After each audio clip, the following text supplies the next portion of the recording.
अब श्री राम पूछते हैं कि जिसकी भावना स्थूलता को छोड़कर अत्यंत सूक्ष्मता को प्राप्त हो गई है, वह जगत को कैसे देखता है। जिसने तपस्या करके विवेक के साथ ज्ञान प्राप्त करके एक स्टेज में आगे जहाँ उसको स्थूलता नहीं नजर आती, सब सूक्ष्मता, अत्यंत सूक्ष्मता को प्राप्त देखता है, तो उसकी वो जगत को कैसे देखता है, उसका संसार भ्रम कैसे शांत होता है। वशिष्ठ जी कहते हैं वासना के कमज़ोर हो जाने से मनुष्य जगत को असत्य के समान देखता है। तो जिसकी भावना स्थूल को छोड़ दिया है वो फिर जगत को असत्य, उसको जगत नहीं दिखाई देता। श्री राम जो जगत को इस प्रकार असत्य देखता है तो फिर क्या होता है। श्री वशिष्ठ जी उत्तर में कहते हैं कि उस पुरुष की सूक्ष्म वासना भी धीरे धीरे समाप्त हो जाती है। इस तरह सर्वथा वासना शून्य हो वह मोक्ष को प्राप्त करता है। श्री राम अगला प्रश्न पूछते हैं घोर वासना जो जन्म मरण के चक्कर में डालने वाली है वह किस तरीके से पूरी तरह शांत हो जाती है। श्री वशिष्ठ जी कहते हैं यथार्थ तत्व ज्ञान से जब दृश्य जगत स्थूलता से रहित हो जाता है, अर्थात जब हमें ये जगत स्थूल नहीं दिखता, इसकी स्थूलता समाप्त हो जाती है, तब उसकी वासना का भी क्षय होने लगता है। अर्थात जो हम इच्छाएं करते हैं जगत के बारे में वो भी धीरे धीरे खत्म हो जाती है। श्री राम कहते हैं तब और क्या होता है, पूर्ण शांति कैसे होती है। वशिष्ठ जी कहते हैं स्थूल आकार का भ्रम मिट जाने पर जब जगत केवल चित्र मात्र ही है ऐसा पता चलता है तो चित्त के व्यवहार का निरोध होता है और जगत में अहंकार बुद्धि नहीं रहती, तब जगत के प्रति आस्था शांत हो जाती है। कहने का मतलब है यह अहंकार तभी तक है जब तक हम स्थूल आकार को देख रहे हैं। जैसे जैसे हमारी तपस्या से स्थूल आकार हमारे आंखों से मिटता जाता है, हम तो तब क्या होता है कि हमारा मन की चंचलता भी, मन का व्यवहार भी बदलने लगता है और जगत में अहंकार की बुद्धि खत्म होती जाती है। मैं मेरे का धीरे धीरे सब समाप्त हो जाता है और फिर जगत के टुवर्ड्स जगत के प्रति हमारी आस्था शांत हो जाती है। श्री राम कहते हैं चित्त कैसा है, उसके स्वरूप का ठीक से विचार करने पर क्या होता है। श्री वशिष्ठ जी कहते हैं चेतन का विषयों की तरफ जाना ही चित्त कहलाता है। तो जब जीव या चेतन या आत्मा विषयों की तरफ जाती है तो चित्त कहलाता है। उसका ठीक से विचार करने से वासना शांत हो जाती है। अगर हम ये कहें कि कोई है ही नहीं, कुछ है ही नहीं, तब फिर चित्त विषयों की तरफ कैसे जाएगा, वो इच्छाएं समाप्त हो जाएंगी। श्री राम अगला प्रश्न पूछते हैं चित्त के रहते हुए चेतन का परमात्मा की तरफ उन्मुख होना कितनी देर के लिए संभव हो सकेगा। तो क्या कितना अच्छा प्रश्न है।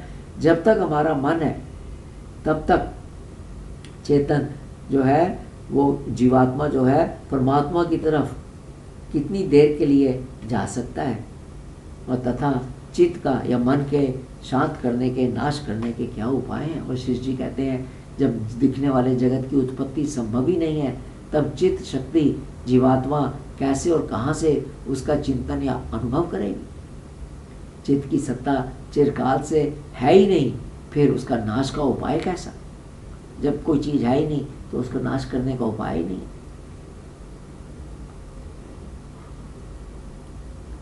श्री राम कहते हैं जिस जगह, अगला प्रश्न है कि जिस जगत का सबको अनुभव हो रहा है फिर उसकी सत्ता को कैसे अस्वीकार कर सकते हैं। जब हमें जगत दिखाई दे रहा है, सबको अनुभव हो रहा है, तब उसकी सत्ता को हम कैसे कहते हैं कि है ही नहीं। श्री वशिष्ठ जी कहते हैं अज्ञानी की दृष्टि में जो जगत का स्वरूप है वह सत्य नहीं है तथा ज्ञानी की दृष्टि में जैसा उसका स्वरूप है वो ब्रह्म स्वरूप होने के कारण वाणी का विषय नहीं है, अर्थात वाणी से बता ही नहीं सकते।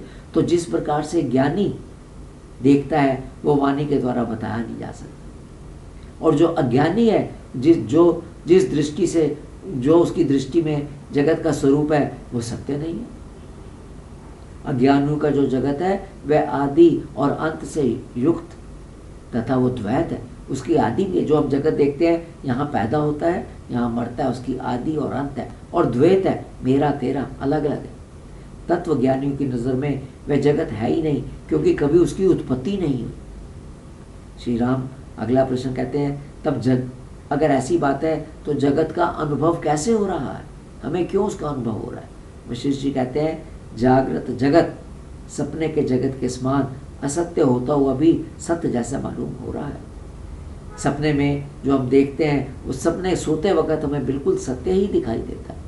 वो तो जब सपना टूटता है अर्थात जब हम जागते हैं तब हमें पता चलता है कि वो सपना था और वो असत्य है। इसी तरह जागृत जगत भी असत्य होने पर भी हमें सत्य ही मालूम हो रहा है। इसकी कभी उत्पत्ति ही नहीं हुई, क्योंकि इसकी उत्पत्ति का कोई कारण ही नहीं है, इसलिए जगत है ही नहीं। श्री राम कहते हैं सपने में जो हम देखते हैं वो जागृत व्यवहार के अनुभव से पैदा होता है। जो भी हम सपना देखते हैं उसका बेस उसका बेस हमारा जो जागृत अवस्था में व्यवहार है, अनुभव है, उससे पैदा होता है। किंतु ये जागृत किस से अनुभव में आता है? जो जागृत में हम देख रहे हैं किस पर बेस्ड है? वशिष्ठ जी कहते हैं ऐसा नहीं है। सपने में गिरा हुआ घर जागने पर सुरक्षित ही होता है। श्री राम कहते हैं मैं समझ गया, सपने में जागृत पदार्थ का भान नहीं होता, अर्थात जो हम सपना देखते हैं वो जागृत पदार्थों के ऊपर हमेशा बेस्ड नहीं होता, परंतु ब्रह्म ही सपने में भासित होता है। तो परमात्मा ही सपने में प्रकाशित होता है, दिखाई देता है, वही बनता है। कृपया बताएं ब्रह्म अपूर्व अर्थात नया या अनोखा जगत के रूप में कैसे प्रकाशित होता है? वशिष्ठ जी कहते हैं सब कुछ नया सा भासित होता है, ऐसा नियम नहीं है। कोई पदार्थ जिसका पहले अनुभव नहीं हुआ चित्त में नया महसूस होता है, कोई पदार्थ जिसका पहले अनुभव हो चुका है वो नया नहीं प्रतीत होता। ये अनुभव सृष्टि की आदि अंत और मध्य में किए अभ्यास के अनुसार ही भासित होता है।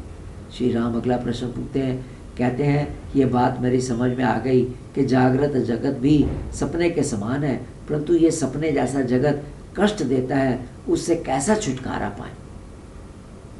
श्री वशिष्ठ जी उत्तर देते हैं पहले ये बताओ कि जो संसार रूपी सपना है इसका क्या कारण हो सकता है? श्री राम कहते हैं सपने का कारण चित्त है, अतः स्वप्न जगत चित्त रूप ही है, जागृत जगत भी चित्त रूप ही है। इसका कारण क्या है? चित्त हमारा, मन हमारा। वशिष्ठ जी कहते हैं चेतन का दृश्य की तरफ जाना या होना ही चित्त है। तो जब जीवात्मा दृश्य को देखता है तो यही चित्त बन जाता है। इस दृष्टि से चित्त महान आत्मा ही है, वही जगत के आकार में स्थित है। अतः सपना जागृत सब कुछ परमात्मा से भिन्न नहीं, क्योंकि आदि काल से ही ये जगत कभी पैदा ही नहीं हुआ। श्री राम कहते हैं आपके उपदेश से मैं मानता हूँ कि जीवात्मा को भ्रांति के कारण दृष्टापन और भोक्तापन के साथ सृष्टि के जन्म नाश इत्यादि पर ब्रह्म में ही महसूस हो रहे हैं। अब श्री राम इस बात से मान गए। वशिष्ठ जी कहते हैं सारी बातों का निचोड़ है कि सारा जगत असत्य है तथा उसकी प्रतीति जो वो महसूस हो रहा है, दिख रहा है, वो सिर्फ भ्रम मात्र है। असल में ना कोई शून्यता है ना कोई भ्रम ही है, केवल पर ब्रह्म परमात्मा ही हर समय हर जगह मौजूद है। ये यहाँ समाप्त होता है। सुनने के लिए धन्यवाद।